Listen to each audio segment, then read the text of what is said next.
Hello friends, welcome you all in current trends with Gaurav. देखिए, कल के शिवाजी महाराज के कल के पाठ में हमने कोकण पर अधिकार, साथ में मुगलों से मुठभेड़ वगैरह हमने पढ़े। तो आज पार्ट 4 है शिवाजी महाराज का, और इसमें हम पढ़ेंगे बीजापुर से संघर्ष को लेके।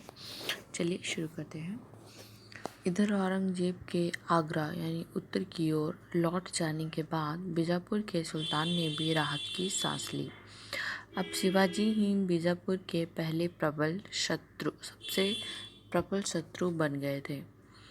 शाहजी को पहले ही अपने पुत्र को नियंत्रण में रखने को कहा गया था, पर शाहजी ने इसमें अपनी असमर्थता जाहिर की। शिवाजी से निपटने के लिए बीजापुर के सुल्तान ने अब्दुल्ला भटारी यानी अफजल खान को शिवाजी के विरुद्ध भेजा। अफजल ने 1,20,000 सैनिकों के साथ 1659 में कूच किया। तुलजापुर में के मंदिरों को नष्ट करता हुआ वह सतारा के 30 किलोमीटर उत्तर वाई सिरवल के नज़दीक तक आ गया, पर शिवाजी प्रतापगढ़ के दुर्ग पर ही रहे। अफजल खां को अपने दूत कृष्णजी भास्कर को संधि वार्ता के लिए भेजा। उसने उसके मार्फत ये संदेश भिजवाया कि अगर शिवाजी बीजापुर की अधीनता स्वीकार कर ले तो सुल्तान उसे उन सभी क्षेत्रों का अधिकार दे देंगे जो शिवाजी के नियंत्रण में हैं। साथ ही शिवाजी को बीजापुर के दरबार में एक सम्मानित पद प्राप्त होगा। हालांकि शिवाजी के मंत्री और सलाहकार इस संधि के पक्ष में थे, पर शिवाजी को ये वार्ता रास नहीं आई। उन्होंने कृष्णजी भास्कर को उचित सम्मान देकर अपने दरबार में रख लिया और अपने दूत गोपीनाथ को वस्तु स्थिति का जायजा लेने अफजल खान के पास भेजा। गोपीनाथ और कृष्णजी भास्कर से शिवाजी को ऐसा लगा कि संधि का षड्यंत्र रचकर अफजल खान शिवाजी को बंदी बनाना चाहता है। अतः उन्होंने युद्ध के बदले अफजल खान को एक बहुमूल्य उपहार भेजा और इस तरह अफजल खान को संधि वार्ता के लिए राजी किया। संधि स्थल पर दोनों ने अपने सैनिक घात लगाकर रखे थे। मिलने के स्थान पर जब दोनों मिले तब अफजल खान ने अपनी कटियार से शिवाजी पे वार किया। बचाव में शिवाजी ने अफजल खान को अपने वस्त्रों वाघन खो से मार दिया। 10 नवंबर 1659 में अफजल खान की मृत्यु के बाद शिवाजी ने पन्हाला के दुर्ग पर अधिकार कर लिया। इसके बाद पवनगढ़ और वसंतगढ़ के दुर्गों पर अधिकार करने के साथ ही साथ उन्होंने रुस्तम खान के नियंत्रण को विफल भी कर दिया। इससे राजापुर तथा दावुल पर भी उनका कब्जा हो गया। अब बीजापुर में आतंक का माहौल पैदा हो गया और वहां के सामंतों ने आपसी मतभेद बुलाकर शिवाजी पर आक्रमण करने का निश्चय किया। 2 अक्टूबर 1665 को बीजापुरी सेना ने पन्हाला दुर्ग पर अधिकार कर लिया। शिवाजी संकट में फंस चुके थे, पर रात्रि के अंधकार का लाभ उठाकर वे भागने में सफल रहे। बीजापुर के सुल्तान ने स्वयं कमान संभालकर पन्हाला पवनगढ़ पर अपना अधिकार वापस ले लिया, राजापुर को लूट लिया और श्रृंगारगढ़ के प्रधान को मार डाला। इसी समय कर्नाटक में सिद्दी जौहर के विद्रोह के कारण बीजापुर के सुल्तान ने शिवाजी के साथ समझौता कर लिया। इस संधि में शिवाजी के पिता साजी ने मध्यस्थता का काम किया। सन 1662 में हुई इस संधि के अनुसार शिवाजी को बीजापुर के सुल्तान द्वारा स्वतंत्र शासक की मान्यता मिली। इसी संधि के अनुसार उत्तर में कल्याण से लेकर दक्षिण में पोंडा तक यानी 250 किलोमीटर का और पूर्व में इंदापुर से लेकर पश्चिम में दावुल तक 150 किलोमीटर का भूभाग शिवाजी के नियंत्रण में आ गया। शिवाजी की सेना में इस समय तक 30,000 पैदल और 1,000 घुड़सवार हो गए थे। अब देखिए मुगलों से संघर्ष।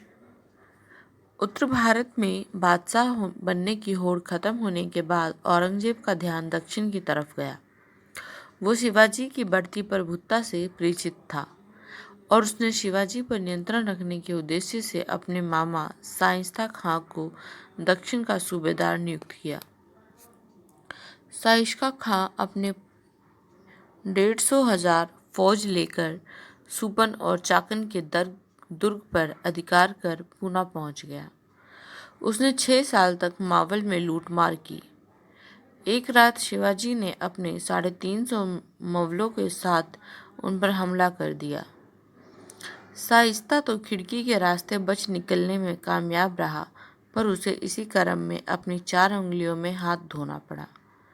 शाइस्ता खां के पुत्र अबुल फतह तथा 40 रक्षकों और अनगिनत सैनिकों का कत्ल कर दिया गया।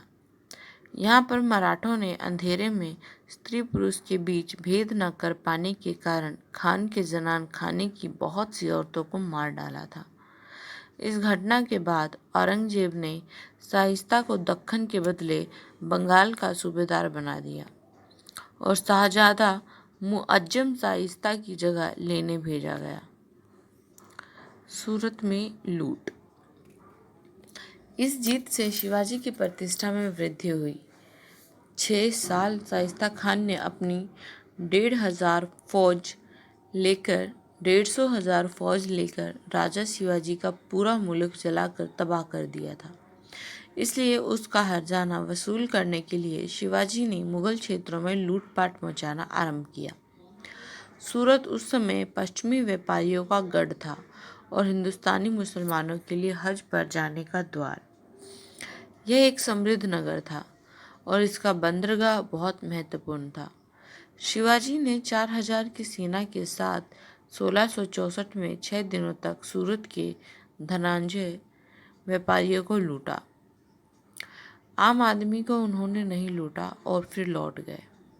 इस घटना का जिक्र डच तथा अंग्रेजों ने अपने लेखों में किया।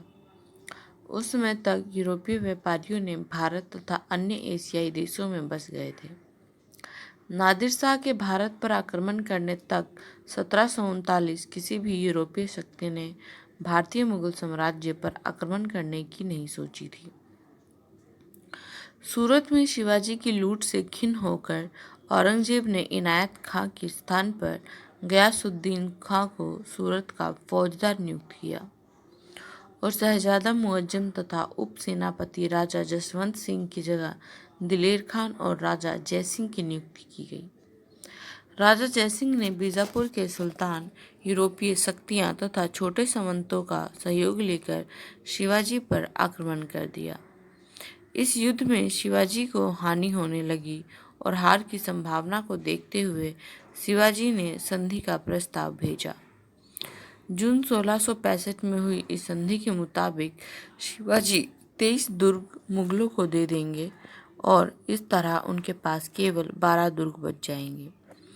इन 23 दुर्गों से होने वाला आमदनी 4 लाख हुन सालाना थी। बालाघाट और कोंकण के क्षेत्र में शिवाजी को मिलेंगे, पर उन्हें इसके बदले में 13 किस्तों में 40 लाख खून अदा करने होंगे। इसके अलावा प्रति वर्ष 5 लाख खून का राजस्व भी वे देंगे। शिवाजी स्वयं औरंगजेब के दरबार में होने से मुक्त रहेंगे। इस पर उनके पुत्र संभाजी को मुगल दरबार में खिदमत करनी होगी। बीजापुर के खिलाफ शिवाजी मुगलों का साथ देंगे। आज के पाठ में इतना ही। कल के पाठ में हम आगरा में नियंत्रण, पलायन और राज्याभिषेक, मृत्यु और उनका जो उत्तराधिकार होगा वो सभी पढ़ेंगे। ठीक है।